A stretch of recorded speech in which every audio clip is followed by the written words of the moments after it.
Regina Vanburg is Vanburg, right? Vanburg, yeah. Is it? Yeah. Is it a small V or a capital? It's a small B. Small V. Okay. All right.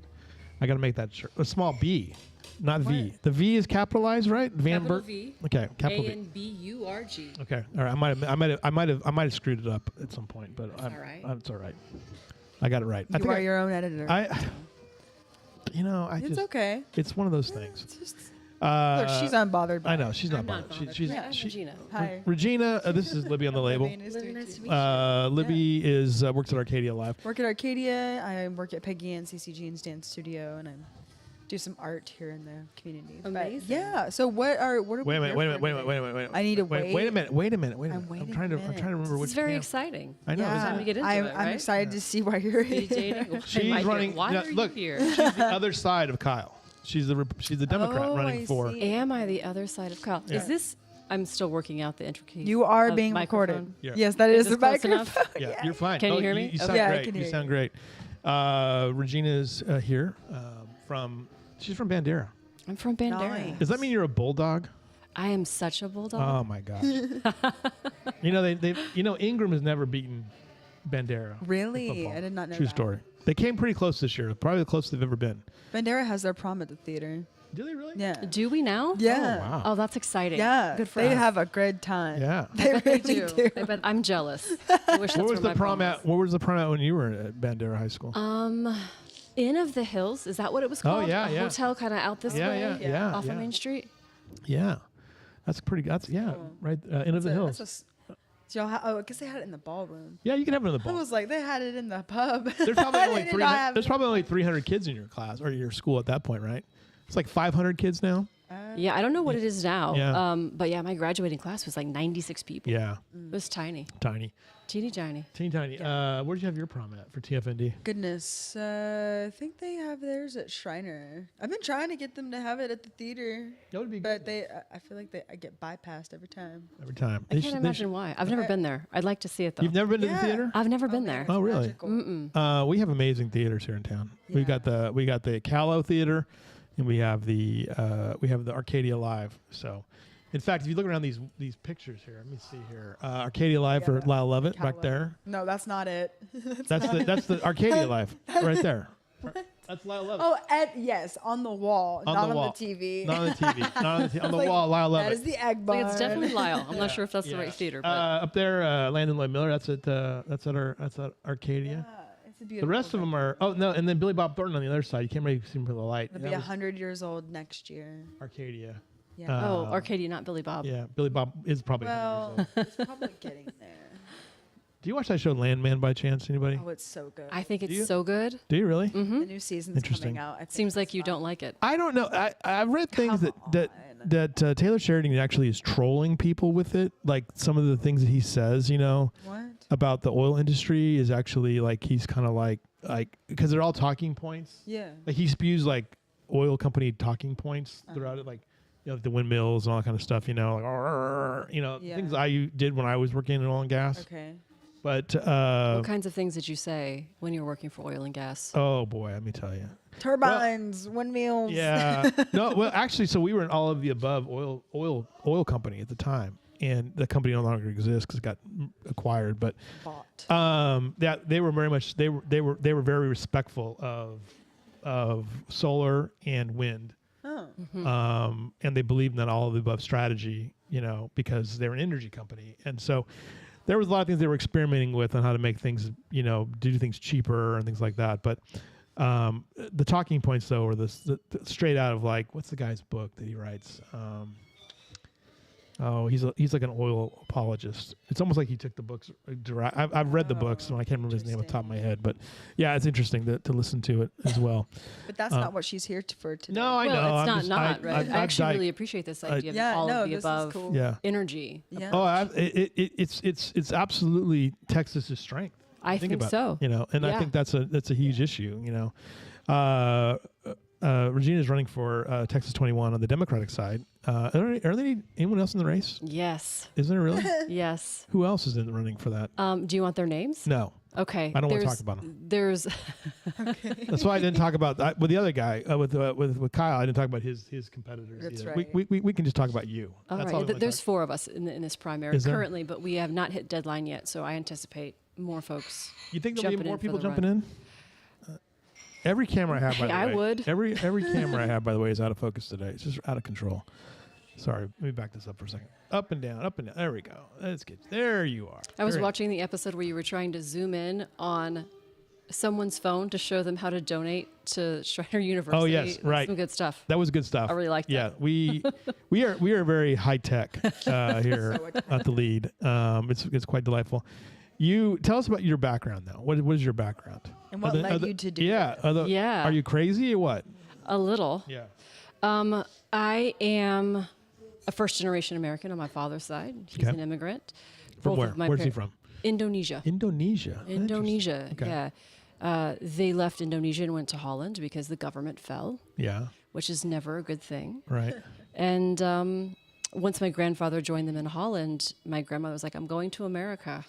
Yeah. You can go or not, Yeah, you come. but I'm taking the kids to a place of opportunity." And so I am the product of that Nice. decision. Both of my parents are veterans, mom Army, dad Navy. Ask me later how that went. I bet. Yeah. is there uncomfortable conversations during the Army Navy game? Is that? Uncomfortable would be an understatement. Yeah. Yeah, but I loved it. I grew up on different posts and base in the U.S.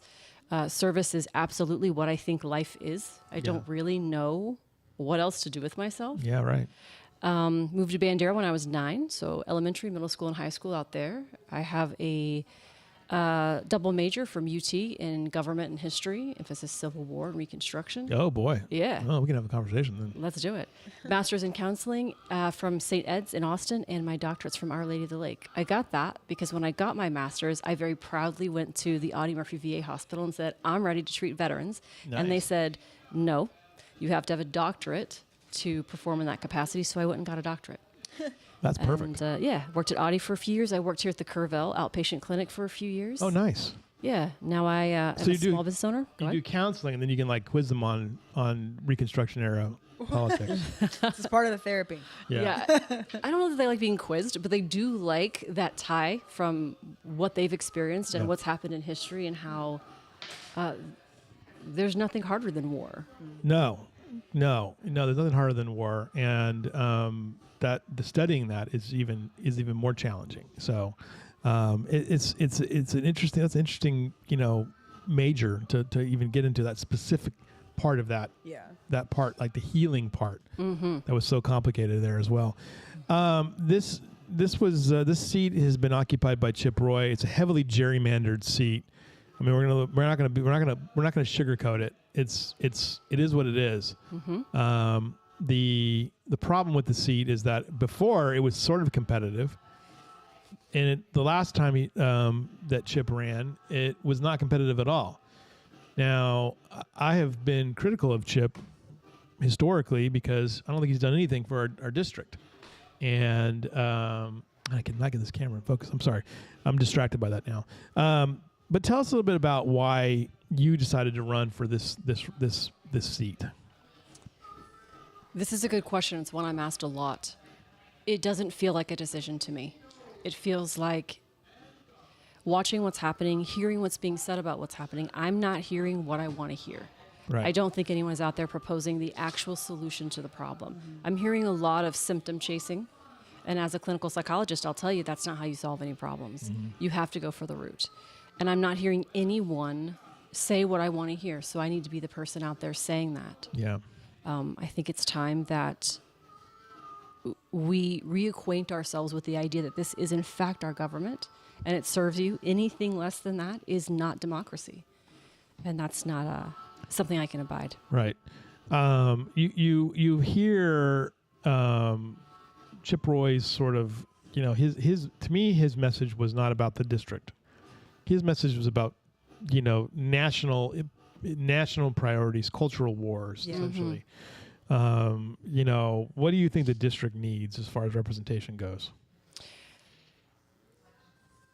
That's an excellent question. And I think, we are a very big district, There's a lot of different needs. There's a lot of different imperatives. I mean, we include 17% of San Antonio, Right. as well as Real County, for example, right? Yeah. It's a pretty diverse population. I'd say overall, the things that I'm asked about the most when I'm moving around the district and talking to folks is, interestingly, what am I going to do to bring unity and a sense of identity? Yeah. And get away from this idea of culture war, and that this is about talking points. This is about making people upset to get them to believe what you want them to believe, whatever the case may be. We talk about water a lot. I think from the federal level, there are certain things that can be very helpful. This is mostly a local issue, water, but keeping it in the spotlight, making sure that we're talking about it. And I think an emphasis on re-engaging in civics, the education of civics, the involvement of the public in civics. Yeah. We have an incredible district. Right. We are amazing. We are the heart of Texas. We encompass most of the Hill Country. We are the home of Admiral Nimitz. We are the Congressional District of LBJ. We Right. have a lot to be very proud of, and I don't know that we recognize the incredible nature of our 9-county neighborhood. Isn't it amazing? Like LBJ, like I think if Johnson City voted tomorrow, they'd probably take LBJ's name off of it. That's how crazy some of this stuff has gotten. Like, oh, we can't have that commie. Yeah. Which is devastating, yeah. right? That's, I heard a little bit of the We wouldn't have conversation. electricity in this area from Right. yeah. That's Right. true. I was hearing a little bit of the conversation that you were having with your previous guest, and we talk about it in terms of being a deep red district, and that's not incorrect. But I also think at this point it's beside the point. Yeah. This is a deeply Texan district, Yeah. and that's what I'd like to be talking to people about. Right. And I think the July 4th flood is a really good example of that. Yeah. right? How does the July flood, fourth flood play into that? This campaign. The recovery of this. There was a lot of promises about federal resources, and quite frankly, they're sort of here. Not really, but FEMA's been turning people away like crazy because it's a I would say a hindered bureaucracy from the partisanship of kind of both sides of it. Like it's got a lot of accountability issues and a lot of strict rules because God forbid we give anybody anything. So. How do you manage it? What's your position on the flood recovery at the federal level? How does the federal government help? Well, I would like to see FEMA here in a much stronger way. In all kinds of capacities. I recently learned that FEMA has lawyers on staff that they can use to help people who are having difficulty getting their insurance. Do you have to leave Libby on the label? Okay, sorry. I It's would okay. love to stay for this conversation. Libby's got to go to another event. I know. I have to pick up sandwiches as well. It's just, Okay, I'll see you later, Anyways, Libby. Thank you. you guys saved the Enjoy All right. your Yes, sandwiches. yeah. Nice to meet you. Yes. Libby's one of our rocks of our show. We're having an art project, art conversation, 11:30. Basically how arts and culture is going to shape the tourism and I guess revenue capabilities of Kerr County. Yeah, right. Anyway, you were For now, it's art. That's Libby, amazing. I'd thank like you to very much. attend one of those meetings Yeah. sometime soon.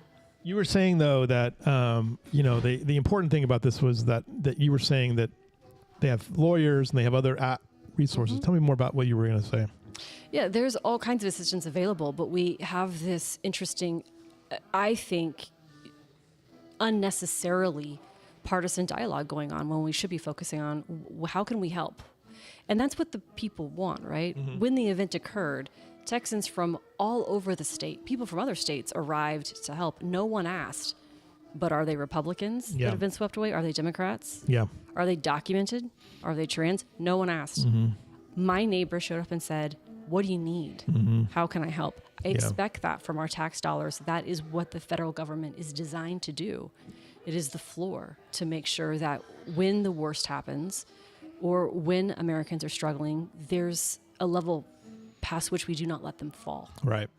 The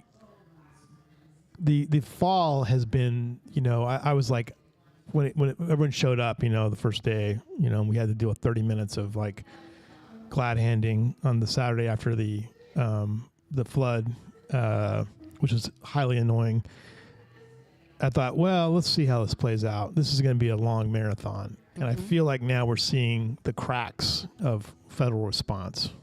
Absolutely. Absolutely. Underfunding is a problem. The rhetoric around FEMA is a problem. Yeah. There are people in my race who think that FEMA is irrelevant and that we are moving in the right direction by giving it fewer and fewer resources to function. I do not believe that is the path. Yeah.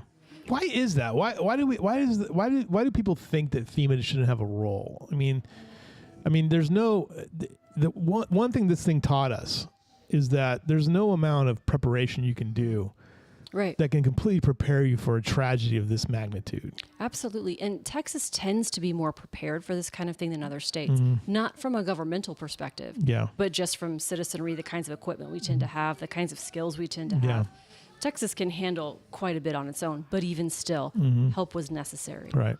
I think the reason FEMA is generally getting the rap that it's getting is a short memory and a lot of rhetoric. Yeah. Right? When we're talking about the national debt and things like that, it's these kinds of agencies that get pointed to and say, look at how inefficient that is. But the problem is, that's a symptom, not the root. The root is we didn't fund it. We didn't run it right. So it's not performing the way that we need it to perform. I mean, if you actually look at a FEMA and the rules they put out there, they're actually incredibly transparent and efficient. They're just like, well, if you read the rules, you would know. We're not going to give you money. You got to do this, this, and this. The biggest shock to a lot of people was when FEMA came and said, oh, if you have people clearing debris, that counts against what we're going to reimburse you for. And people are like, what? I'm like, yeah. But that was one of the challenges that had. I love our point too, and I think this is interesting. That I heard this actually from a Democrat one time. That Texas is probably the best positioned state in the country to handle a disaster because they handle so many of them. If you really think about it, so I don't know. I mean, it's a very interesting debate. When you being from Bandera, to see the flood though, what was your reaction the first day? I mean, the news kept getting worse and worse and worse all day long. Disbelief, and then heartbreak. Yeah. When you live out in the country the way I do, maybe the way you do, we tend to refer to town, right? And everybody's town is different depending on where you are. My town is Kerrville. Yeah. So when I go to town to pick up groceries, I'm talking about here. Yeah. And the very next morning, I hopped in the car and I came up riding along the Guadalupe up towards Kerrville, trying to figure out where can I jump in, where can I help. Right. And it was really unclear how to be of assistance. That was really hard. Yeah. To know that it was needed and not really know how do we begin this process. Who do I report to? Right. Who do I make it work for? Yeah. I should have brought this up with the other guy. But anyway, I was very fascinated by what happened in California last night. The voters resoundingly approved redistricting. Greg Abbott jammed it through the legislature without a vote of the people. I went and testified against that, by the way. Did you really? Yeah. I said, how about you pay attention to flood recovery? Yeah. Instead of redistricting our state for no good reason. And of course, he was listening to that, I'm sure. He always does. Yeah. Very responsive. The thing that I think is interesting is that he pushed for this, and I want to say, I'm probably gonna write this tomorrow. You got what you wanted. Mm-hmm. You're a student of the Civil War. Essentially, what he got was sectionalism. Mm-hmm. You have the West Coast, who's now becoming increasingly irritated. I mean, 65% of voters said they wanted that. That's a vote against Trump. Yes, it is. It's a vote against Greg Abbott, essentially. From Californians don't really think about Texans at all. They're just Californians. They're self-absorbed. But they said definitively, we're going to stand in this.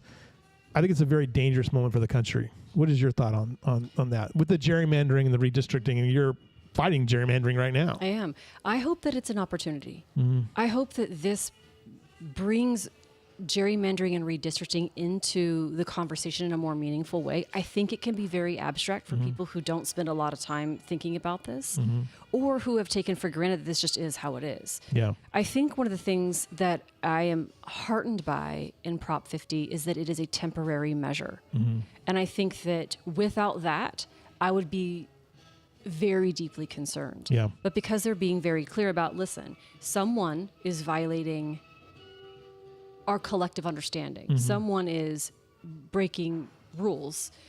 we cannot play by a set of rules that everyone has not agreed to. Mm-hmm. I think that that is a reasonable thing to do. However, it is a symptom. It's not the root. Right. The root is that we have to be working on federal legislation that makes sure that our elections are actually fair and representative. Right. And that means we have to do something about gerrymandering in all 50 states. Because I feel like very strongly when this district was competitive, Chip Roy wasn't batshit crazy like he ended up being at the end. I think he was a little bit more. He had a little bit more of a centrist tone at times. When the race was competitive, when he had to face a big chunk of Austin who wasn't putting up with his nonsense. Mm-hmm. And once it went the other way, he just went bonkers, and you saw him becoming one of the leading voices of the Freedom Caucus. I think at the failings of the district, I mean, he offered nothing. I mean, we didn't even get like roads painted from him, so I mean, that was nothing. So, I mean, I remember the great Republicans like, Bill Thomas, who got a freeway built, Mm-hmm. Things that were really actually needed. Nothing like that here. He didn't believe in any of that stuff. He actively voted against, voted against FEMA recovery in the first place. Yes, he did. Right under the guise of being maybe it's not a guise, but under the guidance of being a deficit hawk. Yeah, right. Right. Which again makes no sense. If Right. we want to work on deficit issues, you don't deprive the people of what they need. Mm-hmm. You tax the wealthy. Mm-hmm. Right. This is not actually that difficult. Right. But yeah, we didn't get any of what we needed. And again, the flood is a really recent good microcosm of the larger issues that we're having, which is the basic needs are allowed to be ignored. Yeah. And I think that's where the fight is.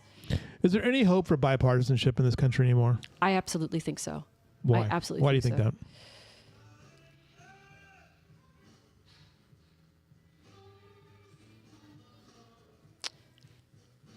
Because I don't believe that people are experiencing the divide that they are hearing about, right? So if I ask you what your everyday is like here, right? Yeah. I'm a Democrat. I live in Bandera, Texas. Yeah. I live with and among Republicans all of my life. Yeah. Never with any issue. Yeah. Right? Do we agree on everything? No, we do not. But that's the beauty of a democracy. We don't have to. That's not part of the plan. What is happening now is the direct result of messaging. It is a intentional divide in order to, garner certain outcomes. Yeah. I don't think it's how people are actually experiencing their neighbor or experiencing the place that they live by far and large. And I think if we put down our phone and start interacting as communities again, what we're going to see fairly quickly is most people are very reasonable. And the divide is pragmatic. Yeah. It's helpful for certain individuals. Yeah, I think that's the thing is like the pragmatism is gone. It seems like in a lot of ways, like there are people, you're right. When you get into the community, when you get this community here, for instance, and you look at the political differences and you're looking at flood recovery, a lot of people are like, I don't care that you're a Democrat or a Republican. They're just looking, how do we make this community whole again? How do we honor those who we lost, Yeah. So how do we prevent it from happening again? Floodwaters don't care what side of the aisle you're sitting on. Yeah. And I think, we need leadership that points to that more often than that. That's another big part of the problem. I think it's why we are standing in the position that we are now, is that this is intentional. It's being fomented. And we need leadership that does the opposite. Right. And very quickly, I think people are going to recognize the difference in that, how it feels different, how it works differently for them. Right. People are pretty pragmatic. Yeah, they Give are. them a good solution and they'll take it. Well, I think when they ultimately look at it and they're like, well, how do I best, work with somebody and they make things, I find that here, even though people think I'm a commie from California, I always tell them like, I don't know how you think that, I'm an entrepreneur. I'm a free market capitalist, There's some things I believe in that you may not believe in. So, but I don't understand why we can't go down to the border. I don't understand why Abbott can't go down to the border and say, okay, look, here's the deal. Why you want a job? What can you do? Can you help us? I got 15 openings up here at Inn of the Hills or the YO. You know, how can you help us? And they're figure it out, make it work. Right. So what I think Instead of demonizing Hispanic people, which is what happens. Which absolutely is frustrating. What you're describing is good government, not politicking, but good government, and that's what we've lost. Yeah. Right. We stop expecting it, Right. and that's a real shame. Yeah. Well, I mean, you know, look, I mean, I grew up in an agricultural area. I know the Texans think that ag is a big deal in Texas, but it's not. California is everywhere, you know, and those ag industries would not exist without farm labor from other parts of the world. And look here's the truth of it. No, I don't care what people say, you know, make the homeless do it. They're not going to do it. They haven't been doing it for a century. They haven't been doing it for, you know, a long time. You can't have the agricultural stuff that we have now without that labor. You ever seen watermelons being picked? You know, you want to go out and do that work? No. But if people want the opportunity to come and do that from there, we should figure out how to make it work. Right. You know, and we used to. Yeah. You know, we've had all kinds of immigration policies. We had great policies before. We did. Yeah. We did. But instead now we demonize them, and everyone's a, you know, rapist and a murderer kind of thing. So, right. What's the campaign look like? What's it looking like? Yeah. I find that my campaign looks very different from anything else that I'm encountering out there. Yeah. I did not grow up wanting to be a politician. I don't think I want to be a politician now. Yeah. What I am is a public servant. Yeah. I think the job in front of me is very specific. I think there's a handful of bills sitting in Congress right now that need to be passed. And once that's done, I'm probably going to go back to being a clinical psychologist because that's what I do. Yeah.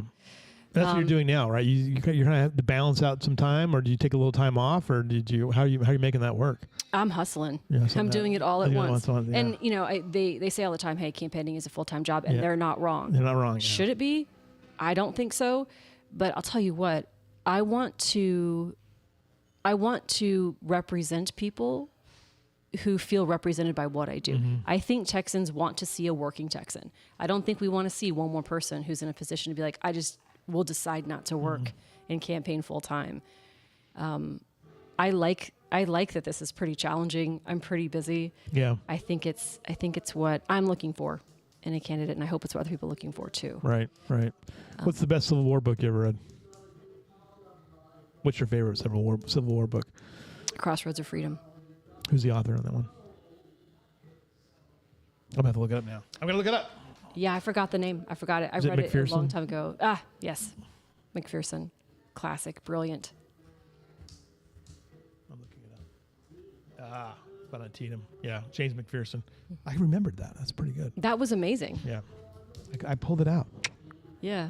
It's interesting. I just going to geek out for a second here. I've been listening to the on YouTube, which is always amazing to me. Like the rabbit holes you can get on YouTube. Other than the weird, disturbing stuff, they have the outtakes of the Shelby Foote interviews. And it's, you know, he was in the Ken Burns Civil War series. I think he's originally from Mississippi. Big fan of Nathan Bedford Forrest, who of course famously started the Ku Klux Klan.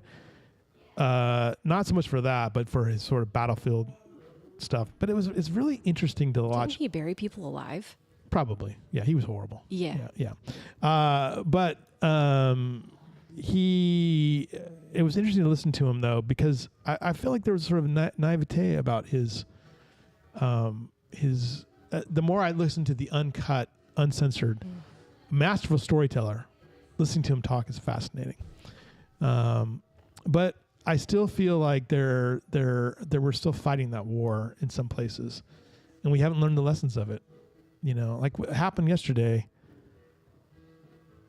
was another example of we haven't learned our lessons. We're diving into these sectionalistic, you know, things. It's Texas versus California. I'm like, why? We're better together. You know, We are. Yeah. Right. And there's a lot of evidence that points to that. Mm-hmm. So I think that's a really good question, especially from a psychological perspective. Mm-hmm. Why would we overlook the evidence that exists that tells us what actually works for us? Mm-hmm. We look across the globe. The high functioning democracies Mm-hmm. are very cohesive. Yeah. and how they see one another, they trust their neighbors. And yet we are taking a path that we know what the outcome is. Yeah, right. And yet we pursue it. Yeah. So many more questions, but I think we're out of time here. Good job.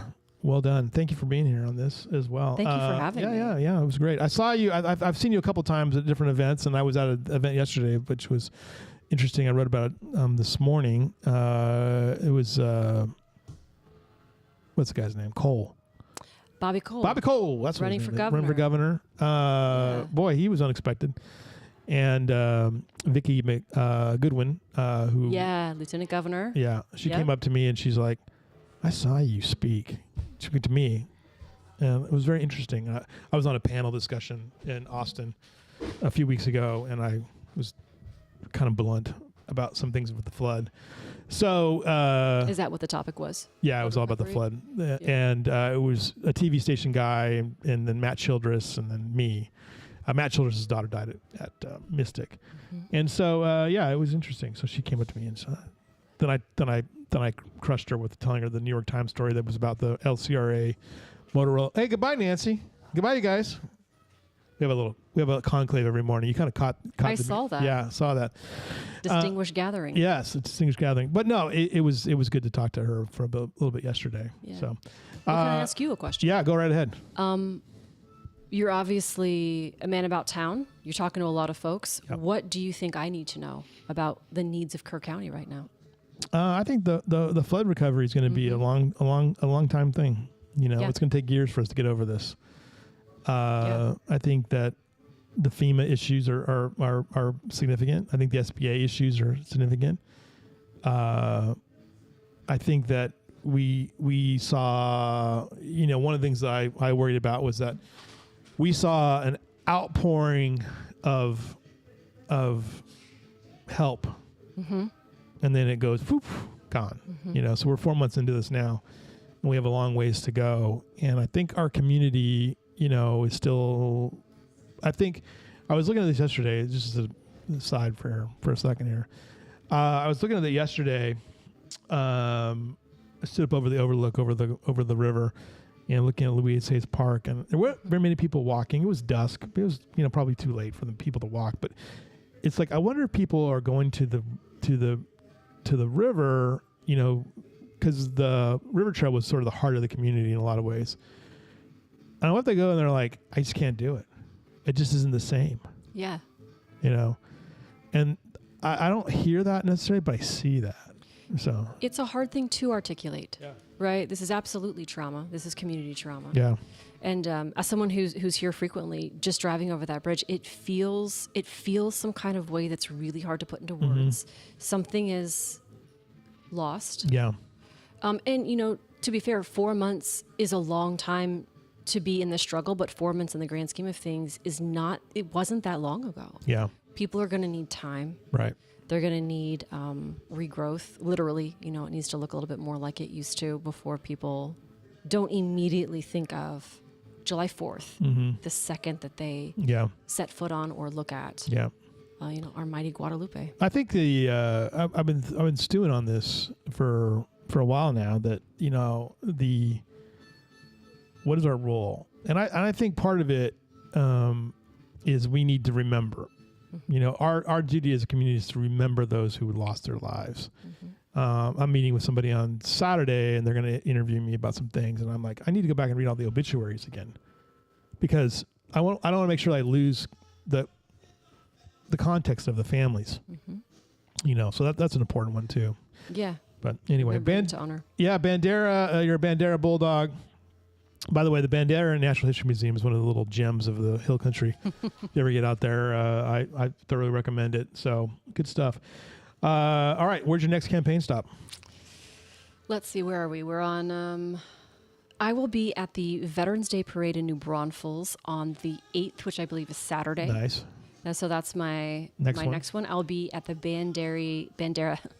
Just mispronounced my own hometown. The Democratic Club meeting on the 15th. There's a protest in the morning, and then meeting with potluck thereafter. All right. All right. Good job. Give us all your socials and your website and everything else like that. Yes, the website's super easy, reginavanburg.com, VANBURG. And the handle for socials is reginavanburg.TX21. All right. There you go. Good job. Thank you for being here. Thanks for having me. You're welcome. It's a pleasure.